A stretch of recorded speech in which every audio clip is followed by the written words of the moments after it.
Herkese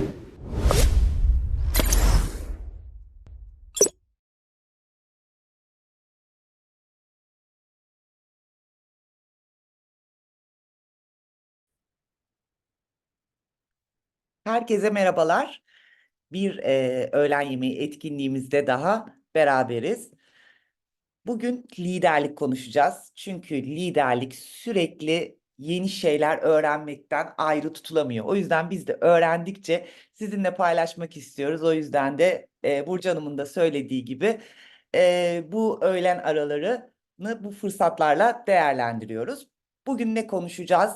Ona geçmeden evvel çoğunuzla tanışıyoruzdur belki ama ben Deniz Uzuner. Dale Carnegie Türkiye'nin hem eğitmenlerinden biriyim hem de Türkiye'nin satışlarından sorumluyum. Bugün Sonat'la birlikte yapacağız tık webinarı ama Sonat sesiyle ilgili bir problem yaşadı ama yine de bir merhaba derse Sonat en azından bir kendini gösterirse çok sevinirim. Sonat burada mısın? Evet, buradayım Deniz Hanım. Herkese saygılar, sevgiler. Kusura bakmayın, yaşadığım bir ciddi paraj dolayısıyla konuşmakta zorlandığım için bugün Deniz Hanım'a çok katkıda bulunamayacağım. Ama herkese yine de bir selam vermek istedim. Çok Hoş teşekkür geldiniz ederiz hepiniz. Sonat. Ben teşekkür ediyorum. Sözünü alıyorum, bir dahakine beraberiz. Görüşmek üzere. Görüşmek üzere Ee, Deniz. Ne konuşacağız bugün? Pozitif bir çalışan deneyiminde, yani çalışan bağlılığında aslında liderin yerini konuşacağız.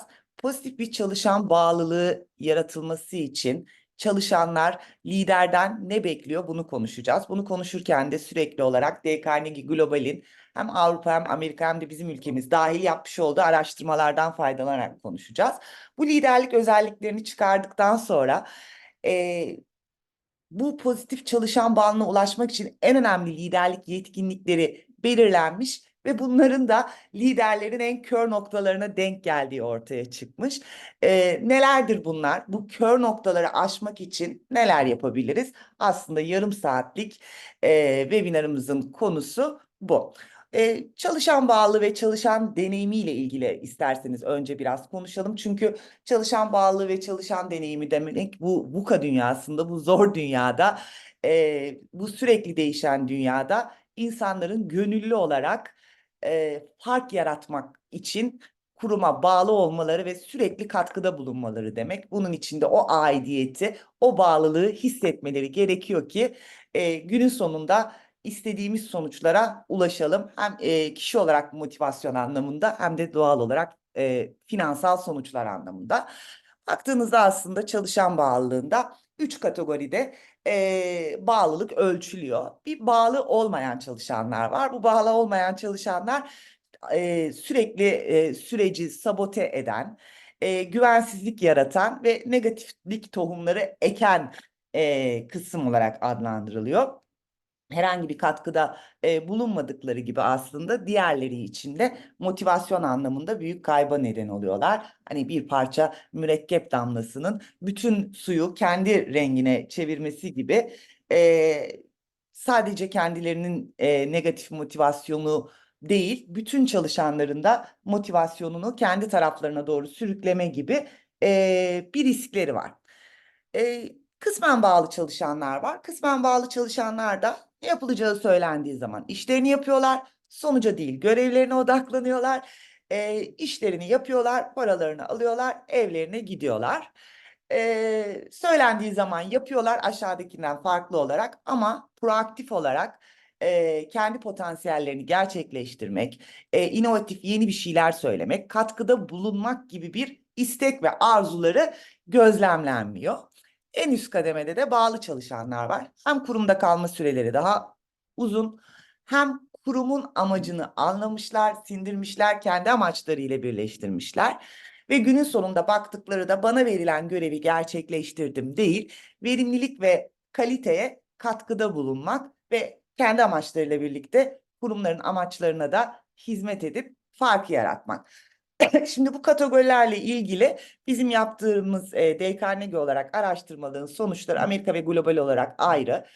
Globalde hem biz varız Avrupa olarak hem de Amerika'da dahil bağlı olmayanların sayısı en düşük kademede. Gerçi çok da düşük değil, hani %26, %20 kendileriyle birlikte ne kadar etki yarattığını da düşünürsek çok yüksek, çok düşük bir rakam değil ama üçü içerisinde en düşük kademede. Bunun nedeni de tahmin edebileceğiniz gibi ya kendilerinin zaten çok uzun süre kalmaması ya da sistemin çok uzun süre tutmaması. Çünkü baktığınız zaman iş sonuçları da son derece verimsiz ve kabul edilebilir seviyede değil. Orta kısım, en yüksek kısım %46 civarında kısmen bağlı olanlar işlerini yapıyorlar. Söylendiği zaman e, yapıldığı kadarını yaptıktan sonra da kapatıp gidiyorlar.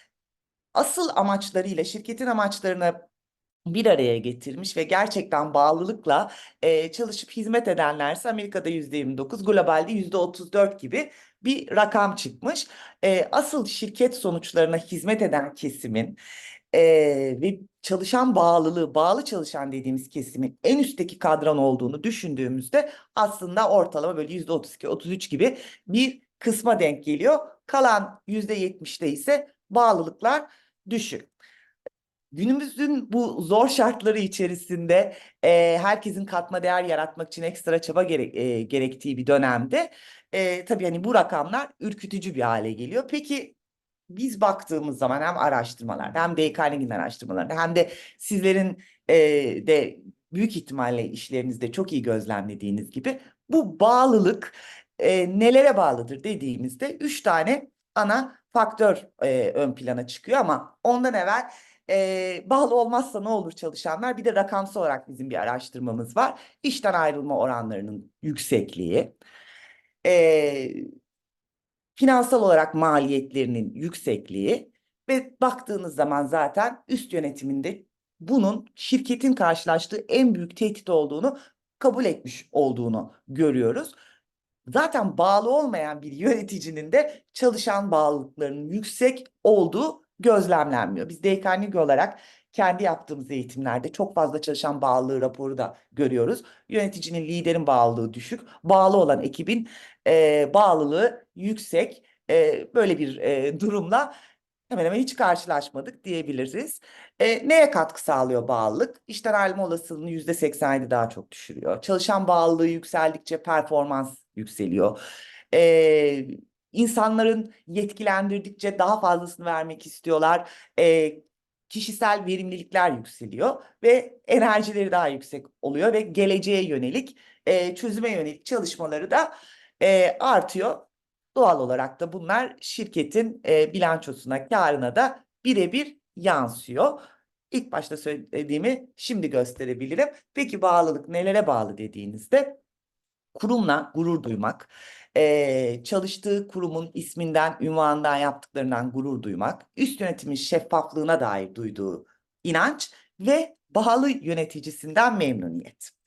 Aslında baktığınız zaman hani hepsi liderlerin etki alanında olan alanlar. Belki yani kurumla gurur duymakta hisseder ve paydaş başka şeyler de giriyor ama ilk yöneticiden memnuniyet çalışan bağlılığın en önemli faktörlerinden biri. O yüzden liderlerin bu yetkinlikleri sergilemeleri, doğru liderlik yapmaları çalışan bağlılığına, doğal olarak kurumun iş sonuçlarına birebir yansıyor. Hepiniz çünkü biliyorsunuz ki çalışanların işten ayrılması ve başka işlere gitmesinin bir numaralı nedeni bağlı yöneticileri olarak çıkıyor. Gallup 100 kişiye sormuş, 50'si bağlı yöneticim diye cevap vermiş. Şimdi bu şekilde baktığımızda zaten hep konuştuğumuz bir şey liderlik, şirketin her alanında, her kademesinde etkin olarak uygulandığı zaman çok farklı, iki katı, üç katı gördüğünüz verimlilik sonuçlarına neden olabilecek, neden olan bir alan. Onun için başta da söyledik, sürekli öğrenmek demek. O zaman dedik biz de Dale Carnegie olarak öğrenelim, gidelim soralım. Bayağı da bir soracağımız kaynağımız olduğu için hani bu kaynakları da onun için kullandık ve bir web tabanlı bir araştırma yaptık. Hem globalde hem Amerika'da hem Avrupa'da yapılmış bir araştırma. 3300 katılımcı var, 4 bölge var, 14 ülke var. Tamamı tam zamanlı çalışanlarının bulunduğu şirketler ve her seviyeden de büyüklükten de bir örneklem grubu oluşturulmuş bir çalışma. Çalışmadaki metodoloji nedir diye şöyle bir bakalım. Öncelikle 3 kategori araştırılıyor araştırmada. Bir tanesinde çok temel olarak ilham veren ve motivasyon sağlayan lider özelliği deseniz ne söylerdiniz diye sorunuyor. Daha sonra bu özelliklerle kendi liderinizin özelliklerini karşılaştırdığınızda aradaki farkı nasıl görüyorsunuz diyor. Yani kendi lideriniz bu davranışları ne sıklıkla sergiliyorsunuz diyor. Ve bu davranışların sergilenmesi işteki memnuniyet seviyenizi nasıl etkiler diye 3 kategoride soruların sorulduğu bir araştırma. Amaç buradaki aslında birlikte olmamızın da amacı nedir kritik liderlik özellikleri? Madem liderlik çalışan bağlılığı üzerinde, şirket sonuçları üzerinde bu kadar etkin, hangi özellikleri sergilemesi lazım? Sizin etkin bu liderlik benim için ve bu lider bana ilham veriyor demeniz için. Motivasyonunuzu nasıl etkiliyor? Peki liderler genel olarak burada nasıl bir performans sergiliyorlar? Nasıl bir fark var arada? Bunun için yapılmış bir araştırma. Şimdi araştırmada sorular hep 2 bacaklı soruluyor. Bunu mu tercih edersiniz, bunu mu tercih edersiniz diye. Bir tanesi görev bazlı, bir tanesi de yetkinlik bazlı olarak 2 şık veriliyor ve buna göre cevaplar alınıyor. İlk 5'teki şöyle bir cevaplara baktığımızda diyorlar ki beni cesaretlendirir ve yeteneklerimi geliştireceğine inanmamı sağlar. Yani daha öteye gitmem için bana cesaret veren lider isterim. Ben kendi rolümü yapıyorum. Bu rolde kendimi yetkin hissetmem bana yetiyor. Böyle başımı sallıyorum. Hep aynı şeyi yapmak istiyorum diyenlerin sayısı %16 iken öbür taraf 84. Herhangi bir performans iyileştirmesi, herhangi bir süreçte bana takdir verir dediğinde e, diyenlerin sayısı 83 iken sadece somut iyi yaptığım iş olursa, sonucu görürse beni takdir eder diyenlerin sayısına göre biri %83, biri 17. Yaptığım iş için bana övgü verir. Ee, Ya da işe mi odaklanır, kişiye mi odaklanır gibi aslında soru. İşin tamamlanmasına mı odaklanır, yoksa bana kişisel olarak takdir mi verir dediğinizde burası %79. Hata yapmayayım diye aman işi önceden nasıl yapacağım konusunda beni %100 güvende hissettirir, sürekli müdahale eder yerine hatalarımı fark etmemi sağlar, hatalarıma izin verir diyenler %78. Kendi hatalarından bahseder, eleştirmeden önce kendi hatalarından bahsetmek konusunda açık olmasını, aşırı derecede özgüvenli ve hiç hata yapmamasına tercih edenlerin sayısı da %78. Şöyle bir baktığınızda eminim çok fazla şaşırtmamıştır. En temel bekledikleri liderlik yetkinlikleri bunlar ve sürekli olarak göreve odaklanmasından çok insana odaklanmasını isteyen bir durum söz konusu doğal olarak ve hep konuştuğumuz şeyler çıkıyor. Şöyle bir baktığınızda aslında bunları daha sonra gruplayıp topladığımızda en çok neyi tercih ediyorsunuz sorusunun cevabında en başta fikirlere saygı göstermek, dürüst ve içten takdir etmek ve dikkatli dinlemek çıkıyor. Daha sonra çok yakın bir şekilde sağladığı katkının değerini görmek, hatalı olduğunda kabul etmek ve yeni fikirleri teşvik etmek geliyor. Hani şimdi fikirlere saygı göstermek aslında hepsi birbirine iç içe geçen şeyler. Kendilerini rahatsız hissettikleri bir ortamda itirazlarını dile getirebildikleri, kendi fikirlerini söyleyebildikleri. Bakın burada fikirlerini kabul eden, fikirlerini mutlaka uygulamaya koyan değil, fikirlerine saygı gösteren ve bunların ifade edilmesi için ortam hazırlayan liderleri istiyorlar. İkincisi takdir. Zaten hani bu çalışan bağlılığı raporlarında da ilk 3'te de görmesek hiç olmayan, görmediğimiz bir durumun hiç olmadığı bir yetkinlik, bir davranış. Mutlaka bu çıkıyor. Dürüst ve içten takdir ve dikkatli ve anlayışlı bir şekilde dinlendiklerini hissetmek ilk 3'ü ortaya çıkarıyor.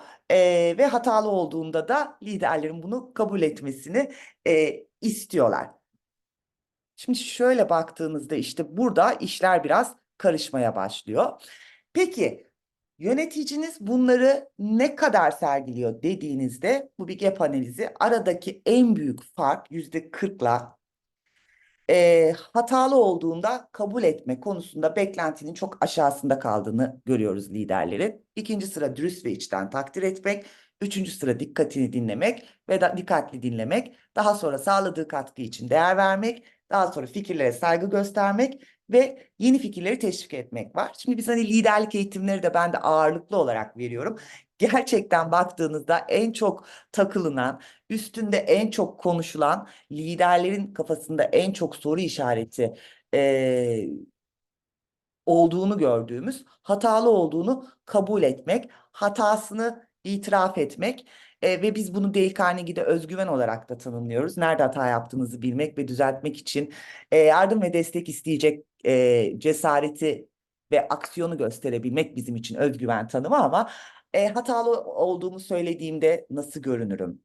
Bir lider nasıl olur hatalı olur da bir de üstüne çıkar hatasını itiraf eder. Bu konu işte bu kırılgan gözükebilme, biliyorsunuz liderlik özelliklerinde hızla, özellikle pandemiden sonra bir numaraya yükselen incinebilir görünmekten korkmama, alçak gönüllü olma. Burada bu globalin sonuçlarında da aralık çok yüksek. Biz kendi tecrübemizden, hem yoğun olarak vermiş olduğumuz liderlik eğitimlerinden, liderlerle konuşmalarımızdan, sohbetlerden hepsini toplayıp baktığımız zaman belki de Türkiye'de bu aralığın sorulduğunda daha yüksek olduğunu görüyoruz. Özellikle yeni neslin bu konudaki isteği ve ısrarı çok daha yüksek, hatalı olduğunda kabul etmek konusunda. Takdir etmek hani öncesi sonrası bilmiyorum ama bizde kanayan bir yara olarak devam ediyor bütün globalde. Demin gördüğünüz gibi özellikle de soru şu şekilde soruluyor. Sadece somut bir başarı gösterdiğinde mi takdir etsin seni? Sadece iş sonucunu mu takdir etsin? Onun dışında işine karışmasın mı, yerine bütün süreç boyunca motivasyonun artması için, ilgini hissetmesi için kişiler dürüst ve içten takdir etmesi gerektiğini düşünüyorlar ve liderler de bu konuda büyük bir lider davranışında istenilene göre büyük fark olduğunu söylüyorlar. Dürüst ve içten takdir etme konusunda yine bizim eğitimlerimizde üzerinde en çok tartıştığımız, bu bize gider mi? Bunu yapsak nasıl gözükür?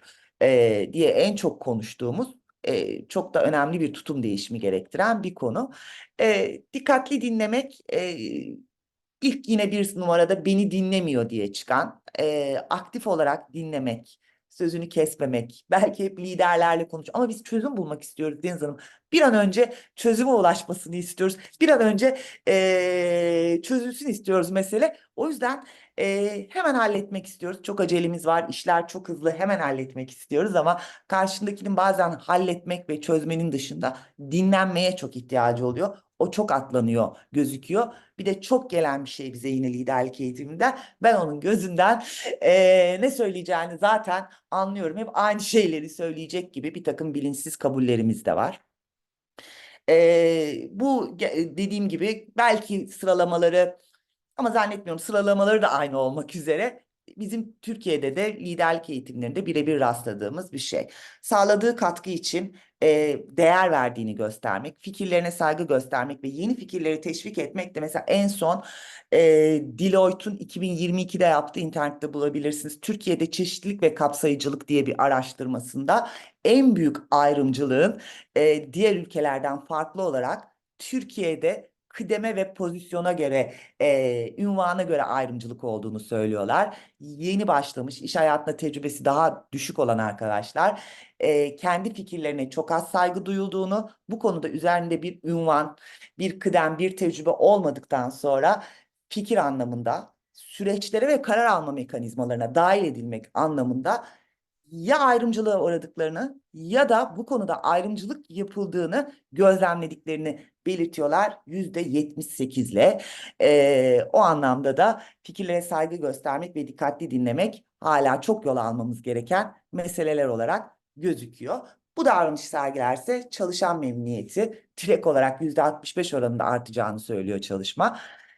İşte kalma oranının da 2 yıl veya daha fazla işte kalma oranında %28 oranında artacağını söylüyor ki şu an biliyorsunuz yeni dönemde işten ayrılma oranları, turnover hızları almış başını gidiyor. Bu davranışlar ve bunları sergilemek son derece önemli. Bir de ayrı bir değerlendirmede güvenilirlik sorgulanıyor ve ikiye ayırıyor Dale Carnegie güvenilirlikle ilgili anketini yaparken. Dış güvenilirlik, başkalarına verdiği sözü tutmak ve başkalarına karşı güvenilirlik. İç tutarlılık ise kendi söyledikleriyle yaptıklarının tutarlı olması, söylediği gibi davranması, nasıl görünüyorsa, ne söylüyorsa, ağzından ne çıkıyorsa bunu uygulayabilmesi olarak iki şekilde anket yapılıyor. Bir dış güvenilirlikte yöneticinizin dış güvenilirliği nasıldır sorusuna yeşiller tüm ülkeler, mavi sadece Amerika verisi. Orada biraz farklılaşma oluyor. Biz yeşilin içindeyiz buradaki araştırmada. E, Hiç güvenilir değil. Başkalarına karşı da verdiği söz tutmaz diyenler %17 liderleri için ürkütücü olduğu düşünülebilecek bir sonuç. Bazen tutar, bazen tutmaz. Hani asla da demeyelim, o kadar da değil diyenler %53. Her zaman tutar diyenlerse %30. Bunlar da bayağı düşündürücü sonuçlar olarak karşımıza çıkıyor. Çünkü bütün bu saydıklarımızın, bütün diğer saydığımız davranışların zaten gerçekleştirilebilmesi, karşı taraftan evet böyle davranıyor, bu şekilde lider yetkindir denebilmesi için zaten liderin tabanında güvenilirliği oluşturması gerekiyor. Dale Carnegie liderlik benzetmemiz de bizim güvenilirlik sizin bütün araçları üst üste koyarak oluşturduğunuz liderlik binasının tabanı. Bu tabanın çamur olduğu, balçık olduğu bir durumda üzerine koyacağınız işte geri bildirim, koçluk, performans yönetimi vesaire bütün o şık süsler en küçük bir sarsıntıda yıkılmaya mahkum. Onun için bu tabanın çok sağlam olması lazım ki e, en ufak bir sarsıntıda başımızdan aşağıya bina yıkılmasın. Ama bu dış güvenilirlik sonuçları pek iç açıcı değil ki aynı şekilde iç tutarlılık algısı da her zaman söylediği gibi davranır diyenler %30, bazen diyenler %54, nadiren ya da hiç diyenlerse %16. Şimdi şöyle bir tablo çıkıyor. Dürüstlük ve güvenilirliğin önemini hani benzetmeyle de söyledim ama işte tatmin olma olasılığını 10 katına çıkarıyor. Bir lider dürüst olmadığında %50 üzeri çalışan zaten hemen ayrılmak istiyor. Dürüstlük ve tutarlılığın algısı bizim için bu. Şimdi şöyle bir baktığımızda ana bulgulara, 4 tane ana bulguyu söylüyor Dale Carnegie'nin araştırması. Birincisi samimi ve içten olarak takdir etme. İkincisi bağlılığı ateşleyecek dürüstlük ve bütünlük. Bütünlük biraz daha değil, tamamen iç tutarlılığınız. Kendi söylediklerinizi kendinizi uygulamanız. Dürüstlük daha çok karşı tarafa karşı göstermiş olduğunuz sözünüzü tutmanız, aynı hareketleri tekrarlamanız ve güvenilirliğiniz aslında. Üçüncüsü hatalı olduğunda kabul etmesi. Dördüncüsü etkili liderin gerçekten dinlemesi ve çalışan görüşüne değer vermesi. Son derece basit.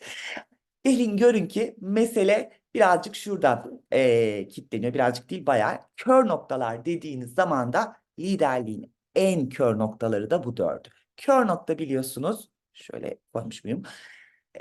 Kendinizin bilmediği ama başkaları tarafından görünen özellikleriniz, davranışlarınız demektir. E, Niye bunlar liderliğin kör tavırları? Liderlere bunları sorduğunuz zaman genelde %70, hepsinin tek tek yok ama dürüstlük ve bütünlükte %85'lere ben dürüst ve bütünlük içerisinde davranırım ve bunu çalışanlarım algılar dediğinde %80'lere 85'lere varan bir oran var. Takdirde 60'larda 70'lerde. Aradaki zaten gap de bundan kaynaklanıyor. Liderlere sorduğunuzda bunları tabii ki sergilediklerini söylüyorlar ama diğer taraftan gelen sonuçlarsa bunların sergilenmesini arasında en az %30'luk, beklentinin %30 altında bir fark olduğunu gösteriyor. liderlerin en büyük kör noktalarıyla çalışanların en çok istedikleri özellikler bir araya gelince bizler de Carnegie olarak ekmek yemeye devam ediyormuş dermişim. Şaka bir yana konuşuyoruz, deşiyoruz. Tutum değişikliği kolay değil. Bunları açık etmek için bütün çabanız doğal olarak çok da doğal olarak özellikle bütünlük ve dürüstlük konusunda bir insanın hayır ben tutarlı değilimdir. Bazen öyle yaparım, bazen böyle yapalım ya da başkalarına sözümü tutmam demesi mümkün değil. Büyük ihtimalle liderler de böyle yapmıyor. Ama bir sürü webinarda uzun uzun konuştuğumuz gibi lider kendi liderlik amacını değerleriyle uyumlu bir şekilde çıkarmadıysa, belirlemediyse ve bu amacı açık ve net bir şekilde takımına birlikte çalıştığı insanlara iletmediyse, bu değerlerini açık etmediyse, bununla uyumlu davranıp davranmadığını da karşı tarafın algılaması mümkün değil. Ne olursa ne olduğunda nasıl davranacağınız, bazı davranış tiplerinden neden vazgeçmeyeceğiniz tamamen değerlerinizle ilgili bir şey. Bununla ilgili liderlik amacınızı bu değerlere bağlamanız lazım ve bunu da karşı tarafa çok iyi iletmeniz lazım. Bu konuda çok uzak olabiliyor liderler. Yoksa dürüst olmadıkları ya da tutarsız insanlar oldukları için değil. Bunu karşı tarafa geçirme meselesi çok uzun zamandır çalıştığımız bir mesele liderlikte. Takdir ve takdirde de şöyle bir anlayış var. Özellikle yeni kuşak bunu çok fazla istiyor. Ve liderlerle konuştuğumuzda bunları hep anlatıyorsunuz da zaten anlatmasak, biz takdir etmesek hemen gelip istiyorlar. Onun için zaten veriyoruz. Vermezsek olay çıkıyor gibi bir yaklaşım olabiliyor. O yüzden başındaki samimi ve içten kısmına biraz dikkat çekmek gerekiyor. Verilmiş takdirlerin kişisel özelliklere bağlı olarak üzerinde bolca düşünülmüş. Ve gerçekten karşı tarafı bunu hissedebileceği şekilde olması gerekiyor. Biz bir kurumla yaptığımız çalışmada bütün kuruma, çok da büyük bir kurumdu. Şeyden, yönetim ekibinden en alt kademeye kadar bütün kuruma dokunma imkanı bulmuştuk. Orada takdir meselesi de vardı. Şimdi her gruba, işte atıyorum direktörler grubuna soruyorsunuz. Aranızda kimler ekibini iyi takdir ediyor? Herkes. Kim takdir geliyor? Kimse. Bir aşağı gruba iniyorsunuz. Aranızda kimler ekibinizi iyi takdir ediyor? Herkes. Kim takdir görüyor? Kimse. Bu aynı böyle devam ediyor. Herkes birbirini takdir ediyor ama kimse takdir görmüyor. Demek ki bunun iletilmesinde, samimi içten olarak karşı taraf tarafından algılanmasında problemler ciddi olarak devam ediyor. Çalışanların liderin hatalı olduğunda kabul etmesini ve bunun da bir kültür olarak yukarıdan aşağı inmesi gerekiyor. Burada biraz daha kültürlerin hiyerarşi kültüre özellikle yaklaştığı kısımlarda e, hem organizasyonel anlamda hem de birey olarak gördüklerimiz, yetiştirdiklerimiz, duyduklarımızla belki bunun karşı taraftan nasıl algılanacağı konusunda çok ciddi soru işaretleri hem liderlerin hem de çalışanların kafasında var. Peki bir lider size böyle davransa, bunu yapsa ne düşünürsünüz? Cevabı genellikle çok daha güven hissedecekleri yönüne ama siz bunu neden yapmıyorsunuz sorusunun arkasında değiştirmemiz gereken tutumlar var. Ve tabii ki dinlemekle bir an önce sussun da çözümü bulalım yerine konuşmasına izin vermek, kendi kendine çözüm bulmasına izin vermek meselesinde de bir telaşımız olduğu açık bir şekilde gözüküyor. Dediğimiz gibi hep konuştuğumuz şeyler ama bugün çok hızlı ve keskin değişimin olduğu ve bu değişim içerisinde farklı bir şeyler söylemek, farklı hizmetler sunmak, farklı ürünler ortaya koymanın mecbur olduğu bu dönemde çalışan bağlılıklarını arttırmak, insanları daha uzun süre işte tutmak, bu yetenekleri daha uzun süre işte tutabilmek ve bu zor dünyaya birlikte dayanacak motivasyona sahip olabilmek için artık hani bunları da yaparız olur, olmazsa olmaz diyemeyeceğimiz kadar önem kazanan ve çok ciddi olarak üzerinde çalışmamız gereken 4 ana bulgu oluyor. Özellikle bu 4 ana bulgunun liderlerin en kör noktalarıyla çakıştığı gerçeğini de göz önüne alırsak. Tekrar tekrar söyledim ama buraya da büyük büyük yazmışım. Sorun lider bu davranışı sergilediğini düşünüyor, çalışanlar sergilemediğini düşünüyor. Büyük ihtimalle çalışan bağlılığı anketleriniz gelen İK yöneticilerimiz, eğitim yöneticilerimiz buradadır. koyduğunuz zaman da bu 4 alanda zaten o 360'larda en büyük farkı gördüğünüzü görmüş olma ihtimaliniz çok yüksek. Çünkü bize gelen çalışmalarda bunu gelip üzerine çalışıyoruz. Peki o zaman ne yapalım? Kalan 2 dakikada hemen çözümü bulacağız. Değil tabii ama en azından hem lider olarak 2 açıdan bakmak lazım burada ne yapacağız meselesine. Hem bir lider olarak ne yapmamız lazım? Burada çünkü gelmeden evvel yazdığınız web sitesine beklentilerinizi okurken kiminizin lider olarak, kiminizin İK yöneticisi ve organizasyonlarda bu işlerde sorumlu kişiler olarak beklentileriniz olduğunu bildiğim için 2 açıdan bakmak lazım. Kendimizi değerlendirirken objektif olamayacağımızı bir varsayalım. Temel yükleme hatası biliyorsunuz. Sınavdan 100 aldım, hoca bana 30 verdi. Böyle bir insani ön yargımızın, özelliğimizin olduğunu kabul edelim. O yüzden 360 değerlendirme araçlarına kurum olarak, organizasyonel olarak, lider olarak çok daha açık bir bakış açısıyla bakmak ve bunları iyi irdelemenin bize sağlayacağı, kuruma sağlayacağı faydayı göz ardı etmeyelim. 360 kurumlar tarafından belirli nedenlerle çoğu da haklı nedenlerdir mutlaka. Ürkülebilen bir araç oluyor ama sonunda bir şekilde bir aynayı tutmamız gerekiyor. Birey olarak geri bildirim almaya açık bir zihniyet için çabalayalım. Geri bildirim aldığımızda ilkel beynin ilk vereceği tepki doğal olarak tehdit tepkisidir ama bunu bir yutkunarak teşekkür edip deyip bu geri bildirimi nasıl uygulayacağımız konusunda düşünmeye teşvik edelim kendimizi ve organizasyonlar olarak da vermek kadar almak üzerine ki çok fazla çoğaldı şu an.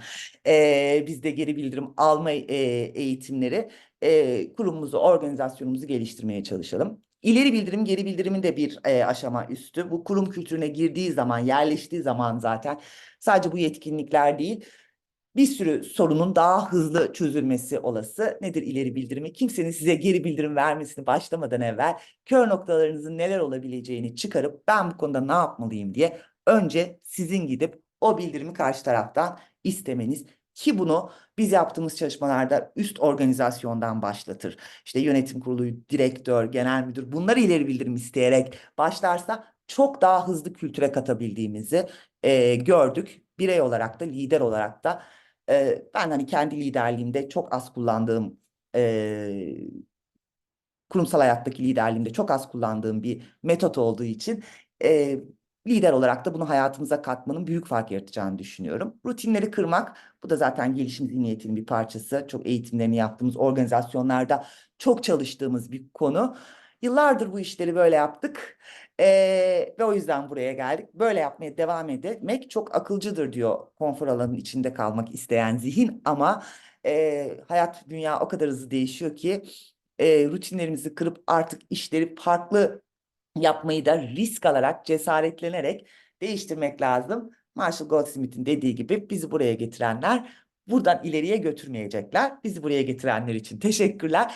Buradan ileriye gitmek için rutinleri kırmak gerekiyor. Ve tabii ki en önemlisi birey olarak da hani organizasyonlarla da çok konuştuğumuz bir şey. İnsan her gün tekrar ettiği davranışların toplamıdır. Bunlarla ilgili odaklanmış, smartlaştırılmış aksiyon planları oluşturmak lazım. Biz genelde eğitimlerden çıkarken diyoruz takdir etmek çok önemli, kabul ediyorum. Bunu 3 gün, 4 gün içerisinde bir kişiyi bile takdir etmezseniz hoş bir seda olarak kalıyor. Bireysel gelişim planları oluşturarak, bunları smart aksiyonlara dökerek, her gün neyse bu gelişim alanımız, aynı nasıl her gün satış raporlarına bakıyorsak, kaç tane müşteriyle görüştüğümüzle ilgili hedefimiz varsa,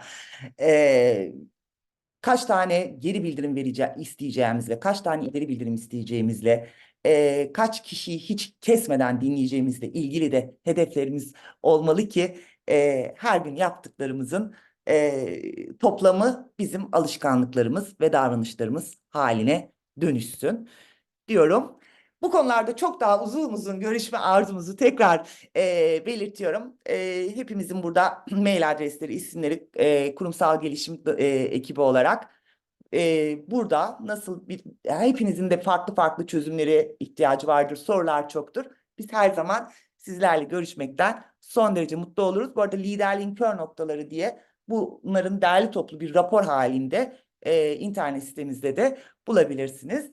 Kör noktalarımızla kürek çekmeye çalışmayalım. Çünkü kör noktaların her biri bir delik deşik bir botta kürek çekmeye çalışırken çok yoruluruz ama hiçbir yere de ulaşmamız mümkün değildir diyorum. Hepinize katılımınız için çok teşekkür ediyorum. Eminim uzun uzun sohbet edebileceğimiz zamanlarda olur. Herkese kolay gelsin, sevgiler.